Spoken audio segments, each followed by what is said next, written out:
Hello everybody, welcome back to another video. This is Life is Awesome. Turn your ordinary life into an awesome one. Today, we're going to talk about communication. If you like the contents of this video, please be sure to like and subscribe and hit the little bell notification so you know when I upload a new video.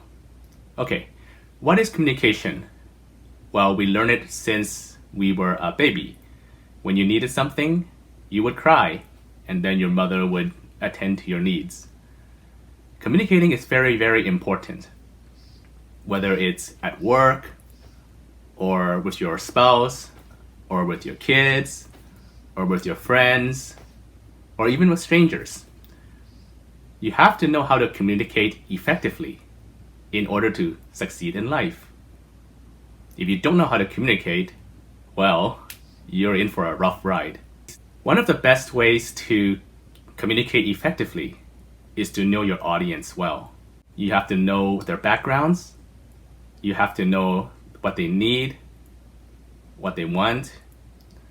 So for example, if you're talking to, let's say, a college professor, you probably can use whatever technical terms and jargons and the professor would understand. Hey professor, I have a question about today's music class. Yes, what is it? Well, you asked us to use a dominant seventh in our music composition. A dominant seventh, which is starting on the dominant note, and then a major third on top of that, a perfect fifth, and a minor seventh. I already know all that. I just taught you that in class today. So for this dominant seventh, which is a starting on the dominant, major third, perfect fifth, minor seventh, and then you probably don't need to explain things to him or her.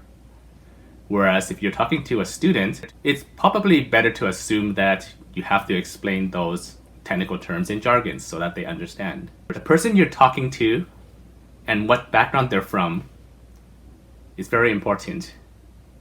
If you start explaining things to the professor, he or she will think, I'm the professor, I already know all these things, why are you explaining these things to me?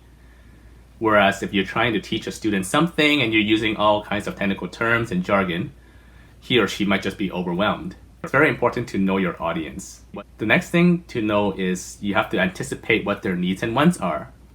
Let's say you're giving a talk in a seminar. You have to know what these people are here for. Are they here to learn the skill of communication? Are they here to be entertained? What do they need? What do they want? If you know what they need and want specifically, then you can deliver to them. The next tip is to learn body language. Body language is very important because it comprises of more than half of what is communicated. More than the actual words themselves, actually. So say right now, I'm sitting up straight, I'm having direct eye contact. It makes a big difference if I'm slouching over and I'm not looking at the camera. You might think I'm not very confident in what I'm delivering. Whereas if I'm able to sit up straight and project my voice, maintain direct eye contact, portrays an image of confidence. And this will make a big difference on how your audience perceives you.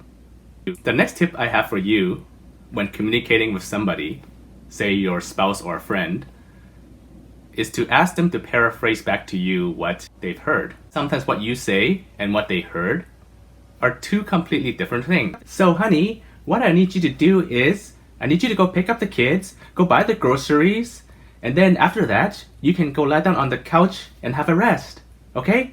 Now, I know you're selective hearing, so please paraphrase back to me what I just said to you. What you said was, go and get some rest, right? If you're on the receiving end of a message, you can always simply just paraphrase it back to them. After they finish speaking, just ask them this. So, what I understand is this. Is this what you meant? This gives the speaker a chance to either say yes and confirm that your understanding is correct, or no, this is what I meant, and they can further clarify. So those are a few tips I have for you today. If you have any other tips yourself, or if you have any questions or comments, feel free to leave them in the comment section below. This is Life is Awesome. Be sure to like and subscribe, and I'll see you guys in the next video.